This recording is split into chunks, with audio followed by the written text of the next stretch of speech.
সুপ্রিয় দর্শক, আসসালামু আলাইকুম। আপনাদের সবাইকে স্বাগত জানাচ্ছি এখনকার আলোচনায়। আপনাদের সঙ্গে আছি আমি সিরাজুল ইসলাম। দর্শক, আমেরিকা বিশ্বের সবচেয়ে শক্তিধর দেশ হিসেবে নিজেদের দাবি করলেও এই মুহূর্তে তারা ভয়ঙ্কর দুটো সংকটের মুখে। একটা সংকট হচ্ছে ওয়াশিংটনের স্পোকেইন কাউন্টিতে ভয়াবহ দাবানল, 700 বাড়ি অন্তত ধ্বংস হয়েছে আগুনে পুড়ে। হাজার হাজার একর জমি পুড়ে গেছে, 65,000 মানুষকে অন্তত সরিয়ে নেওয়া হয়েছে। আগুন নিয়ন্ত্রণের কোনো খবর নেই। 3 দশকের ইতিহাসে আমেরিকা এবার সবচেয়ে বড় দাবানলে 300 মানুষ নিখোঁজ। এর চেয়ে বড় সংকট যেটা এখন ইরানকে নিয়ে, আজকে রিপোর্ট বেরিয়েছে আমেরিকার হাতে দূরপাল্লার এবং নির্ভুল যে ক্ষেপণাস্ত্র, সেই ক্ষেপণাস্ত্র দুই ধরনের ক্ষেপণাস্ত্র তার মজুদ প্রায় শেষ। এর আগে বলা হয়েছিল অনেক কমে গেছে, এত পার্সেন্ট আছে, এত পার্সেন্ট খরচ হয়েছে, কিন্তু আজকে যে রিপোর্ট, রয়টার্সের রিপোর্ট এসছে, তাতে বলা হচ্ছে এই দুটো ক্ষেপণাস্ত্র দূরপাল্লার এবং খুব প্রিসিশন গাইডেড মিসাইল, একদম মানে নিখুঁতভাবে নির্ভুলভাবে হামলা চালাতে পারে। এই দুটো ক্ষেপণাস্ত্র মজুদ প্রায় শেষ। কতগুলো আছে তা বলেনি, কিন্তু মজুদ প্রায় শেষ মানে আমেরিকার সামরিক বাহিনী মারাত্মক রকমের উদ্বেগে এই ক্ষেপণাস্ত্র শেষ হয়ে যাওয়ার কারণে এখন ইরানের বিরুদ্ধে তাদের হামলা চালাতে হলে কি ব্যবহার করবে, কি উপায়। শুধু তাই না, সবচেয়ে বড় চিন্তা, এই যে যুদ্ধ চলছে ইরানের সাথে, এরপরে যদি কোনো কারণে রাশিয়া এবং চীনের সাথে বা যে কোনো একটা দেশের সাথে আমেরিকার যুদ্ধ লাগে, তাহলে তারা কি করবে। বড় আশঙ্কার ব্যাপার। এই ধরনের ক্ষেপণাস্ত্র অনেক দামি, অন্তত একটা ক্ষেপণাস্ত্র $10 লাখ। 2 দিনে, 4 দিনে, 1 মাসে একটা ক্ষেপণাস্ত্র বানানো সম্ভব হয় না, বহু সময় লাগে। তার চেয়ে বড় প্রশ্ন হচ্ছে আমেরিকা তাহলে কি পরিমাণে ইরানের উপরে হামলা চালিয়েছে এবং কি করতে চেয়েছিল ইরানকে। মানে তার ভান্ডারে জমা সমস্ত সব ক্ষেপণাস্ত্র প্রায় শেষ করে ফেলেছে। একই সাথে প্রশ্ন আসে, তাহলে ইরান কি দিয়ে মোকাবেলা করেছে এবং ইরান টিকে আছে, তাহলে ইরানের বা কি পরিমাণে শক্তি। সবই আশ্চর্যজনক বিষয়, আশ্চর্য রকমের প্রশ্ন আমাদের সামনে। এদিকে আরামকোর যে সিও আমিন নাসের, তিনি বলেছেন ইতিহাসের সবচেয়ে বড় তেল সংকট সৃষ্টি করেছে এই হরমুজ প্রণালী। হরমুজ প্রণালী বন্ধের পরে ইতিহাসের সবচেয়ে বড় তেল সংকট সৃষ্টি হয়েছে। এই তেল সংকটে কত তেল আন্তর্জাতিক বাজারে ঘাটতির মুখে পড়েছে জানাবো আজকের ভিডিওতে, সেই কথা। সঙ্গেই থাকুন। সাথে আরেকটু কথা জানিয়ে রাখি, হুতিরা কিন্তু আজকেও সৌদি আরবের নাজরান বিমান ঘাঁটিতে হামলা চালিয়েছে ড্রোন দিয়ে। এপাশে মার্কিন প্রশাসনের পক্ষ থেকে বারবার দাবি করা হলেও, এবং আমি সর্বশেষ আল জাজিরাতেও খবর দেখলাম, বা আরও কোনো মিডিয়াতে খবর দেখলাম, অনেকগুলো মিডিয়া ঘাটলাম, তো অনেক জায়গায় বলা হচ্ছে যে অল্প আজকালকের ভেতরেই হয়তো আমেরিকা এবং ইরানের মধ্যে একটা চুক্তির রূপরেখা প্রণয়ন করা হবে, এবং কাতার নাকি এটার খসড়া প্রচার করেছে। বাট ইরান বলছে আমরা তো কিছুই জানি না। আসলে হচ্ছেটা কি? অনেকগুলো বিষয় আছে। মূল বিষয় এখানে দুটো, আমেরিকার দাবানল, 2 নম্বর হচ্ছে আমেরিকার ক্ষেপণাস্ত্রের ভান্ডার ফুরিয়ে আসার কথা। সুপ্রিয় দর্শক, এই বিষয়গুলো নিয়ে মোটামুটি বিস্তারিত আলোচনা করার চেষ্টা করব। আশা করি আপনারা সঙ্গে থাকবেন শেষ পর্যন্ত।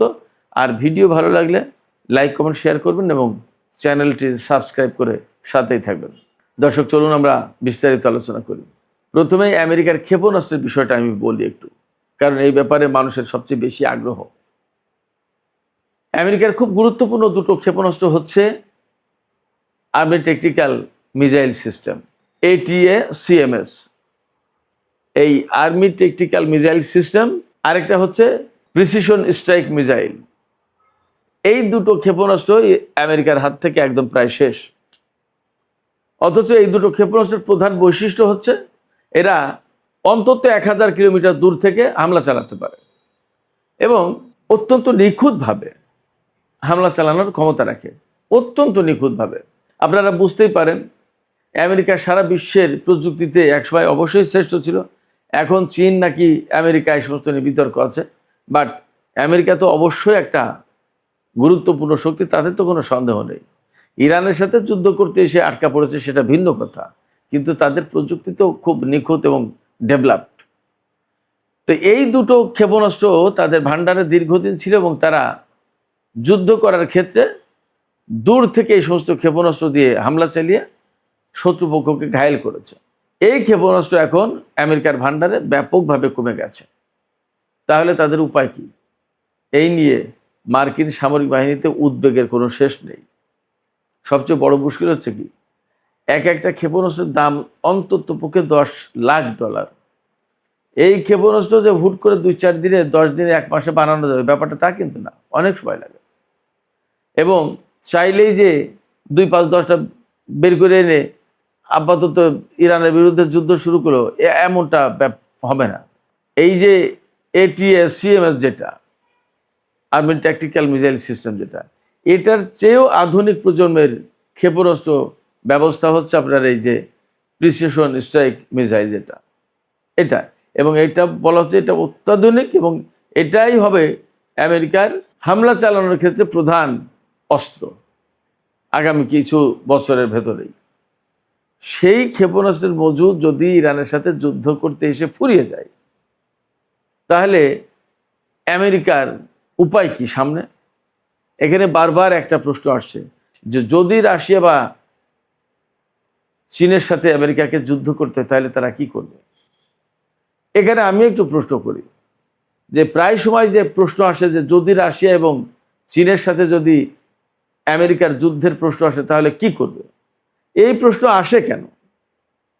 তাহলে কি ব্যাপারটা এইরকম যে এইরকম একটা আশঙ্কা আছে, বা ইরানের সাথে আমেরিকার যে যুদ্ধ হচ্ছে এর পরবর্তী ধাপের যুদ্ধ কি চীন এবং রাশিয়ার সাথে আমেরিকার হবে?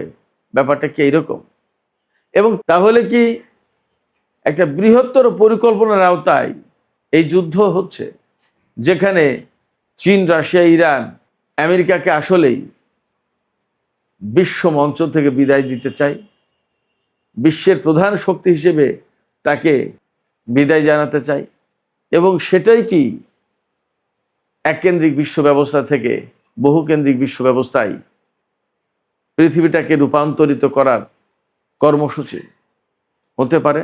এবং আমি তো বলেই আসছি যে বহুদিন ধরেই বলছি, লিখছি, ইরান, রাশিয়া এবং চীন একটা বড় মিশন নিয়ে সামনে আগাচ্ছে। যা হোক, এই ক্ষেপণাস্ত্র আমেরিকার হাত থেকে প্রায় ফুরিয়ে গেছে। কতগুলো আছে নোবডি নোজ সেটা বলছে না। এখানে প্রশ্ন আসছে যে তাহলে ইরানকে একেবারে মাটির সাথে মিশিয়ে দেওয়ার জন্য আমেরিকা কি পরিমাণে ক্ষেপণাস্ত্র ব্যবহার করেছে, কি পরিমাণে শক্তি ব্যবহার করেছে? শুধু তো আমেরিকা ব্যবহার করেনি, একই সাথে ইসরায়েল ব্যবহার করেছে। এবং আমেরিকা যতটা না ইরানকে মাটির সাথে মিশিয়ে দিতে চেয়েছে, তার চেয়ে বেশি ইসরায়েল মিশিয়ে দিতে চেয়েছে। কারণ ইসরায়েল সরাসরি তার নিজের জন্য ইরানকে হুমকি মনে করে।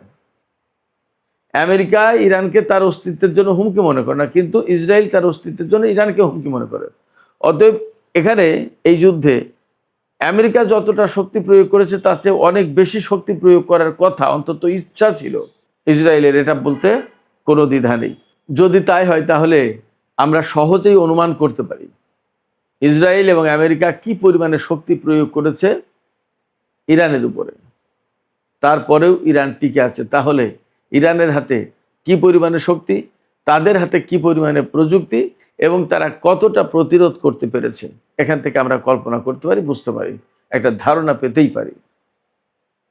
সুপ্রিয় দর্শক, এই জায়গা থেকে আমাদের সামনে আরও যে সমস্ত কথা আসে, যে সমস্ত বিষয়গুলো আমাদের সামনে ফুটে ওঠে, সেটি হচ্ছে আমেরিকার হাতে এই সমস্ত গুরুত্বপূর্ণ অস্ত্র ফুরিয়ে যাওয়ার কারণে, তারা অস্ত্রের ঘাটতির মুখে পড়ার কারণে ইরানের বিরুদ্ধে হামলা চালানোর হুমকি দিয়েও হামলা চালাচ্ছে না।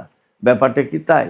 আমরা তো এখন বলতেই পারি, যা মনে হচ্ছে, যে ডোনাল্ড ট্রাম্প বারবারই বলছেন তাদের হাতে প্রচুর অস্ত্র আছে, বিশ্বের যে কোনো দেশের চেয়ে তাদের হাতে এখন বেশি অস্ত্র, এবং তারা প্রচুর পরিমাণে অস্ত্র উৎপাদন করছে এবং খুব দ্রুত এ সমস্ত ঘাটতি পূরণ করতে পারে।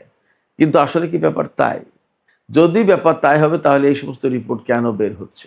তাহলে কি ইরানকে তারা ফাঁকি দেওয়ার চেষ্টা করছে? আমি ব্যক্তিগতভাবে মনে করছি ব্যাপারটা ফাঁকি দেওয়ার প্রশ্নে নেই, বরং ওইটাই সত্য যেখানে আমেরিকা অস্ত্রের ঘাটতির মুখে এবং তারা হামলা চালাতে পারছে না। দূরপাল্লার ক্ষেপণাস্ত্র দিয়ে হামলা চালাতে যখনই পারছে না, তার মানেই হচ্ছে এখন ইরানের আকাশে বিমান প্রবেশ করাতে হবে, ইরানের আকাশে বিমান নিয়ে যেতে হবে, ইরানের আকাশ থেকে ইরানের উপরে বোমা হামলা চালাতে হবে। তাহলে পরিস্থিতিটা কি দাঁড়াবে? তাহলে পরিস্থিতিটা যা দাঁড়াবে সেটা হচ্ছে আমেরিকার জন্য একটা দুঃস্বপ্ন হয়ে দাঁড়াবে। ইরানের যে ক্ষেপণাস্ত্র প্রতিরক্ষা ব্যবস্থা আছে, বিমান প্রতিরক্ষা বা আকাশ প্রতিরক্ষা ব্যবস্থা আছে, তা দিয়ে খুব দ্রুতই, সাদা বাংলায় বলে ফটাফট ফটাফট মার্কিন বিমানকে ধ্বংস করবে। অনেকগুলো বিমান ভূপাতিত হবে, অনেকগুলো পাইলট মারা যাবে অথবা ইরানের হাতে ধরা পড়বে, আমেরিকা প্রচণ্ড বিপদের মুখে পড়বে। এই পরিস্থিতি এড়ানোর জন্য তাদের হাতে অবশ্যই দূরপাল্লার ক্ষেপণাস্ত্র থাকা দরকার, কিন্তু সেই ক্ষেপণাস্ত্র ফুরিয়ে গেছে। কি করবে? মহাসংকটে আমেরিকা, মহাসংকটে। সুপ্রিয় দর্শক, এবার আমরা একটু মধ্যপ্রাচ্যের আরও কিছু বিষয় নিয়ে কথা বলে সর্বশেষ আমেরিকার দাবানল ভয়াবহ আগুনে কিভাবে পুড়ে যাচ্ছে, সারকার হয়ে যাচ্ছে ওয়াশিংটন, সেটা বলবো। ইয়েমেনের হুতিরা আজকে ড্রোন হামলা চালিয়েছে সৌদি আরবের নাজরান বিমান ঘাঁটিতে, বিমানবন্দরে, এবং হুতিরা দাবি করেছে তাদের নিজস্ব প্রযুক্তিতে তৈরি কামিকাজে ড্রোন দিয়ে এই হামলা চালিয়েছে এবং বিমানবন্দরে একটা কৌশলগত স্থাপনায় হামলা চালিয়েছে, যেটা খুবই গুরুত্বপূর্ণ। ক্ষয়ক্ষতির পরিমাণ জানা যায়নি।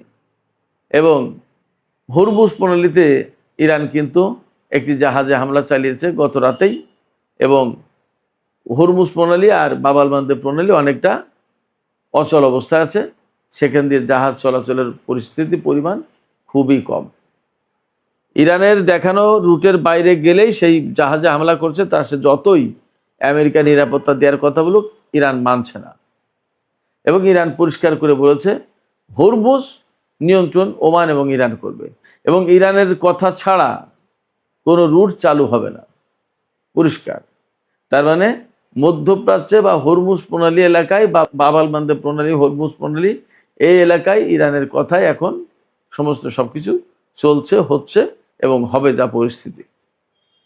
এদিকে আরামকো, সৌদি আরবের যে প্রধান তেল কোম্পানি আরামকো, এই আরামকোর সিও প্রধান নির্বাহী কর্মকর্তা আমিন নাসের, তিনি বলেছেন যে হরমুজ প্রণালীতে যে অচল অবস্থা তৈরি হয়েছে, ইরান এই হরমুজ প্রণালী আটকে দেওয়ার পর যে সংকট তৈরি হচ্ছে, এটা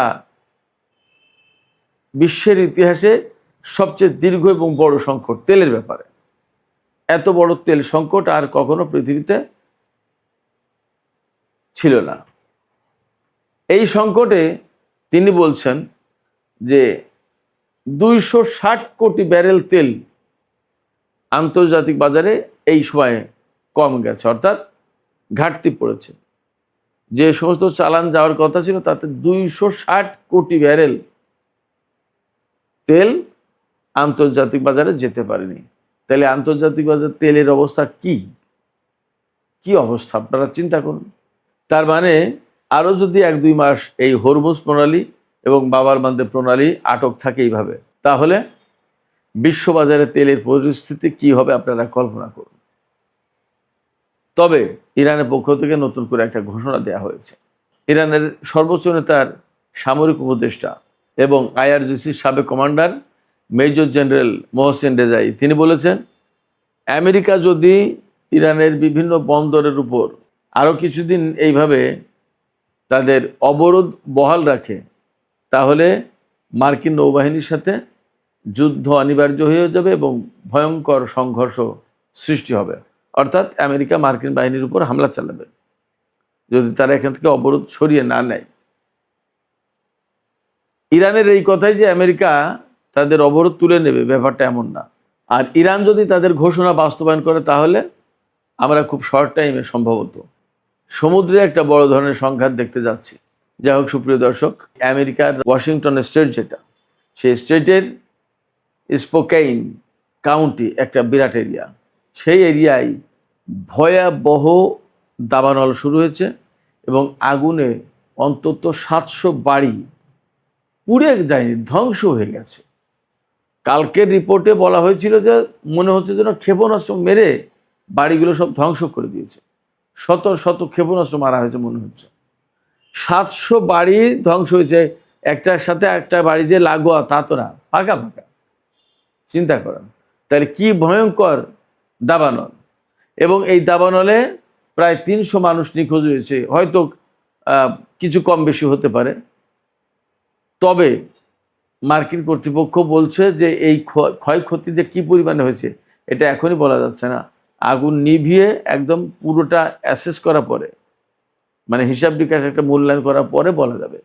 কিন্তু বাস্তব কথা হচ্ছে কি, যে আগুন নিভানোর কিন্তু এখনো কোনো আকার আলামত কিছুই পাওয়া যাচ্ছে না।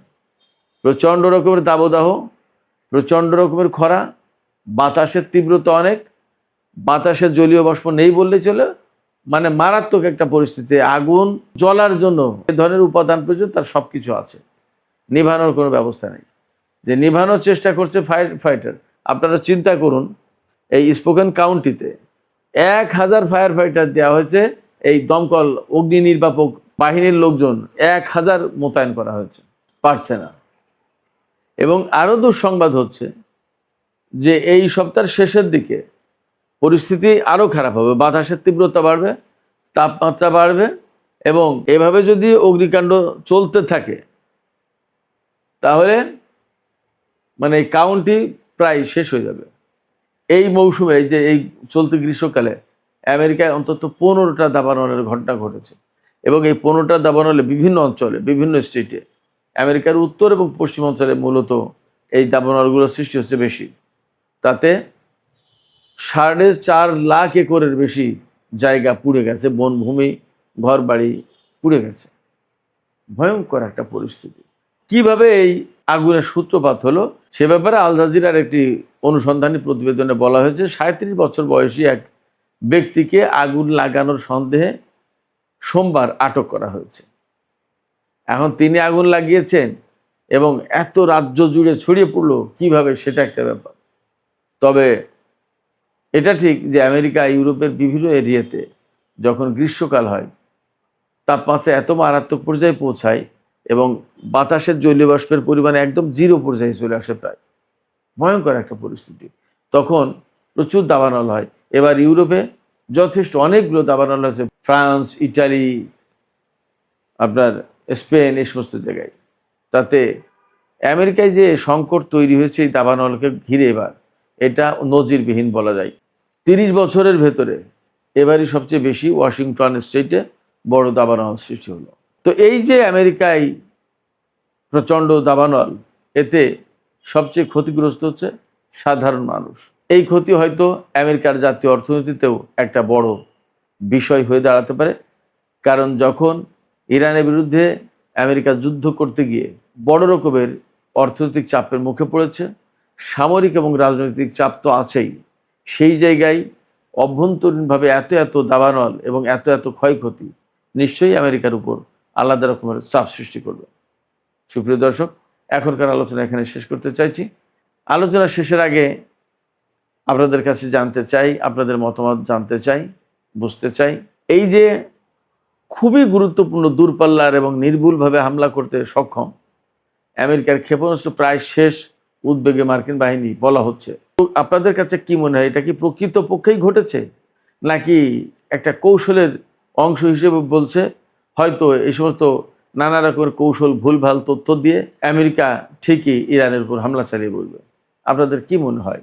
আপনাদের মতামত জানিয়ে কমেন্টে লিখতে পারেন। আর ভিডিও ভালো লাগলে আবারও বলি, লাইক, কমেন্ট, শেয়ার করবেন এবং চ্যানেলটি সাবস্ক্রাইব করে সাথেই থাকবেন। দর্শক, আপনাদের সবাইকে অনেক অনেক ধন্যবাদ। আল্লাহ হাফেজ।